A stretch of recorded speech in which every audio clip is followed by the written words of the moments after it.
A Câmara retoma hoje a discussão do projeto que flexibiliza a lei de improbidade, com a votação dos destaques ao próprio texto base. Sobre essa proposta, a gente conversa agora com o deputado federal Paulo Ganimi, do Novo do Rio de Janeiro. Tudo bem, deputado? Mais uma vez, bem-vindo aqui à Jovem Pan.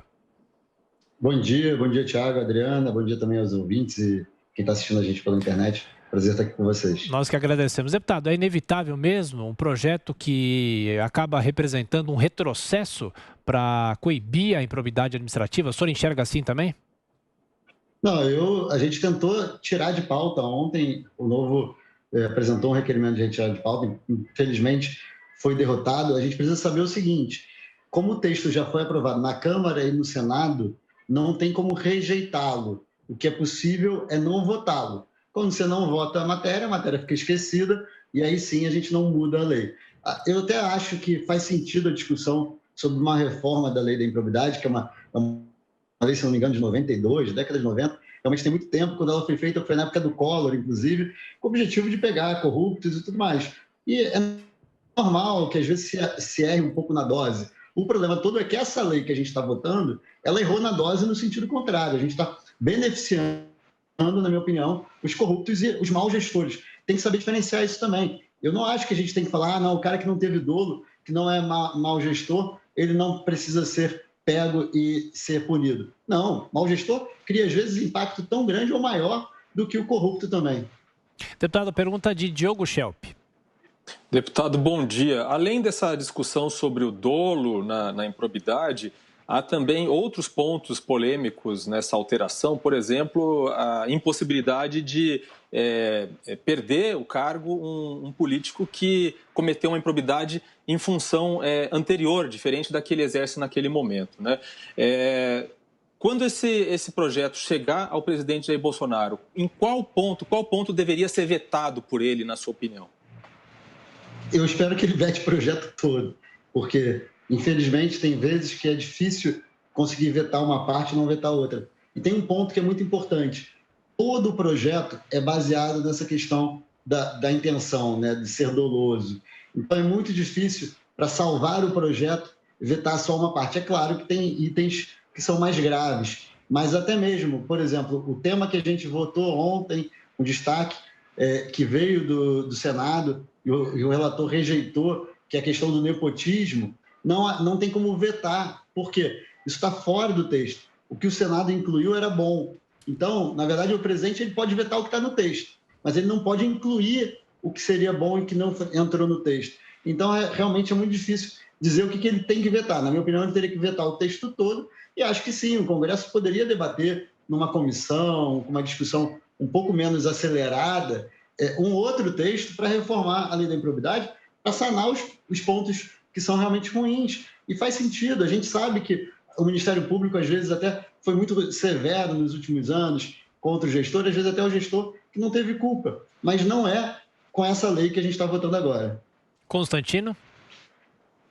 Deputado, bom dia. É exatamente daí que eu queria pegar, né? Você é novo na política, a imagem que nós temos de fora é de que o Congresso atua para se proteger e não de olho nos principais interesses da sociedade, né?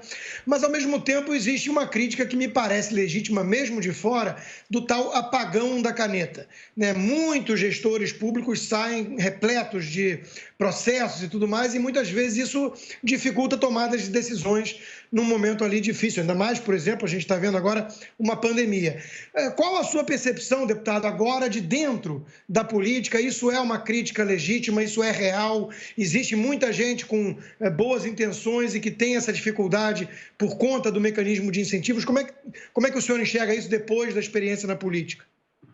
Não, eu tenho certeza que é legítima a crítica. Com certeza, quem está no executivo sente mais isso do que nós no legislativo. Então, acho que eu precisaria estar no executivo até para ter mais lugar de fala, né, nesse sentido.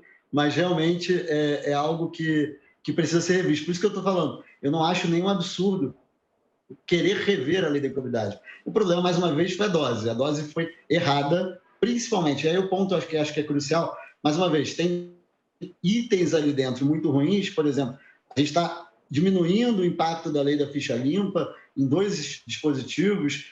Um deles que fala sobre quando deve-se iniciar a pena, né, que hoje, no caso de itens graves, é na primeira instância, com a mudança que está sendo feita, vai para o trânsito em julgado. Tem outro item, a própria questão do nepotismo também. Isso seriam itens pontuais que daria para melhorar. Agora, o texto como um todo, ele realmente muda a intenção da lei, de forma muito grave.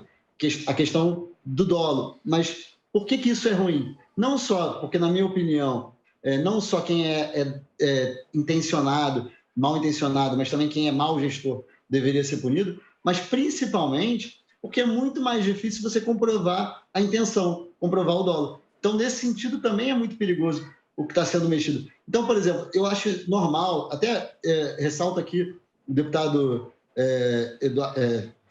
Ulipe, de São Paulo, que é um cara que foi prefeito, bem intencionado, ele estava comemorando a aprovação, e eu acho que a intenção dele é legítima, porque ele foi impactado por isso, e eu não tenho dúvida que ele era um bom gestor, né? Não vou botar a minha mão no fogo, mas eu acho que é um cara bem intencionado, e que ele estava defendendo. Mas por quê? Porque realmente esse apagão da caneta, isso impacta quem quer ser secretário, quem quer ser prefeito, e a gente tem um problema no Brasil também, que é um problema muito polêmico, difícil de ser resolvido.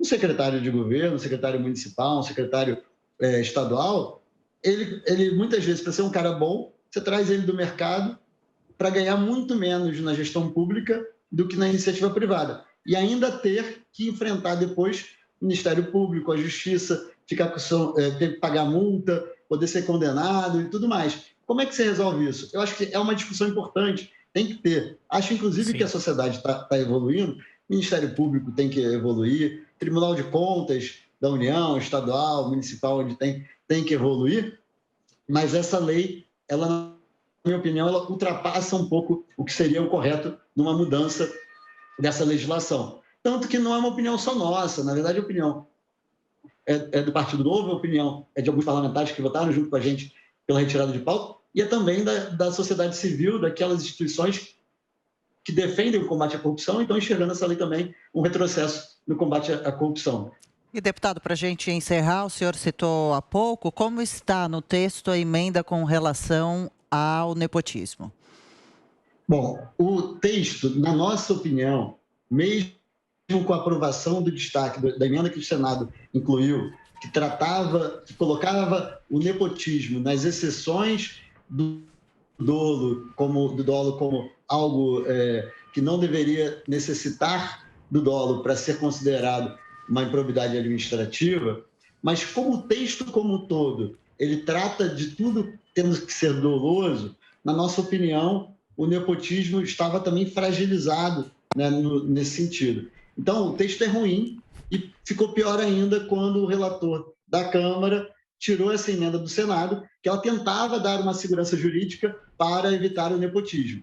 Então, agora vai caber a interpretação do Judiciário. E a gente sabe muito bem que o Judiciário no Brasil, até por culpa do Congresso também, que não faz leis claras e objetivas, o Judiciário interpreta a cada momento como quer. Então, na nossa opinião, sim, está abrindo brecha para que o nepotismo deixe de ser um crime, deixe de ser tratado como improbidade administrativa. Deputado Paulo Ganimi, do Novo do Rio de Janeiro, mais uma vez, muito obrigado pela atenção, pela gentileza, até a próxima. Obrigado, bom dia a todos.